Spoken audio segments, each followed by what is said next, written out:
Friends, നമ്മൾ ആഗ്രഹിക്കുന്ന രീതിയിലുള്ള ഒരു ജീവിതം നമുക്ക് ക്രിയേറ്റ് ചെയ്യുവാനുള്ള ഒരു അമൂല്യമായിട്ടുള്ള പവർ നമ്മുടെ ഉള്ളിലുണ്ടെന്ന് പറഞ്ഞു കഴിഞ്ഞാൽ നിങ്ങൾ വിശ്വസിക്കുമോ?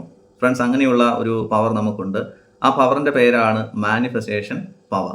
എന്താണ് ഈ മാനിഫെസ്റ്റേഷൻ എന്ന് ചോദിച്ചു കഴിഞ്ഞാൽ, നമ്മൾ എന്താണോ നിരന്തരം ചിന്തിച്ചുകൊണ്ടിരിക്കുന്നത്, നമ്മൾ നിരന്തരം എന്താണോ വിശ്വസിച്ചുകൊണ്ടിരിക്കുന്നത്, ഫീൽ ചെയ്തുകൊണ്ടിരിക്കുന്നത്, അതുപോലെ തന്നെ നമ്മൾ നിരന്തരം ചെയ്തുകൊണ്ടിരിക്കുന്ന പ്രവൃത്തികൾ എന്താണ്, ഇതിനെ അലൈൻ ചെയ്യുന്ന ഒരു പ്രോസസ്സാണ് ഈ മാനിഫെസ്റ്റേഷൻ എന്ന് പറയുന്നത്. അതായത് നമ്മുടെ ഉള്ളിൽ എന്താണോ നമ്മൾ ക്രിയേറ്റ് ചെയ്തുകൊണ്ടിരിക്കുന്നത്, അത് നമ്മുടെ ഔട്ടർ വേൾഡിൽ നമുക്ക് കാണുവാൻ കഴിയുന്നു.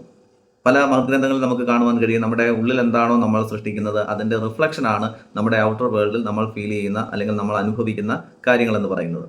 ഉദാഹരണം പറയുകയാണെങ്കിൽ, ഇപ്പോൾ ദാരിദ്ര്യത്തെക്കുറിച്ച് നിരന്തരം ചിന്തിക്കുകയും വിശ്വസിക്കുകയും അതിനെക്കുറിച്ച് കൂടുതൽ ഡിസ്കസ് ചെയ്യുകയും ചെയ്യുന്ന ആളുകൾ ദാരിദ്ര്യത്തിൽ തന്നെ തുടരുന്നത് നമുക്ക് കാണുവാൻ കഴിയും. ഇനി സമ്പത്തിനെക്കുറിച്ച് ചിന്തിക്കുകയും വിശ്വസിക്കുകയും അതിനെക്കുറിച്ച് ഡിസ്കസ് ചെയ്യുകയും ചെയ്യുന്ന ആൾക്കാർ സമ്പന്നതയിൽ തുടരുന്നതും സമ്പന്നരായിട്ടുള്ള ആളുകളുടെ ഇടയിൽ ജീവിക്കുന്നത് നമുക്ക് കാണുവാൻ കഴിയും. ഇനി രോഗത്തെക്കുറിച്ചാണെങ്കിലും ആരോഗ്യത്തെക്കുറിച്ചാണെങ്കിലും നല്ല ബന്ധമാകട്ടെ മോശം ബന്ധമാകട്ടെ, ഇവിടെയൊക്കെ നമുക്ക് കാണുവാൻ കഴിയുന്നത് നമ്മുടെ നിരന്തരമായിട്ടുള്ള ചിന്തകളുടെ, വിശ്വാസത്തിൻ്റെ, പ്രവൃത്തികളുടെ ഒരു പ്രതിഫലനമാണ്.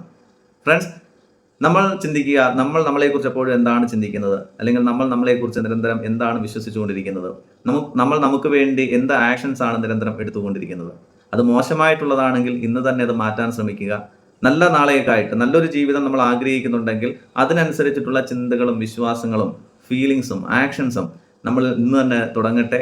അതിനൊരു തുടക്കം എന്നോണം നിങ്ങൾ എന്താകാൻ ആഗ്രഹിക്കുന്നു എന്നുള്ളത് കമൻറ്റ് സെക്ഷനിൽ ഒന്ന് രേഖപ്പെടുത്തുവാനായിട്ട് ശ്രമിക്കുക. Okay friends.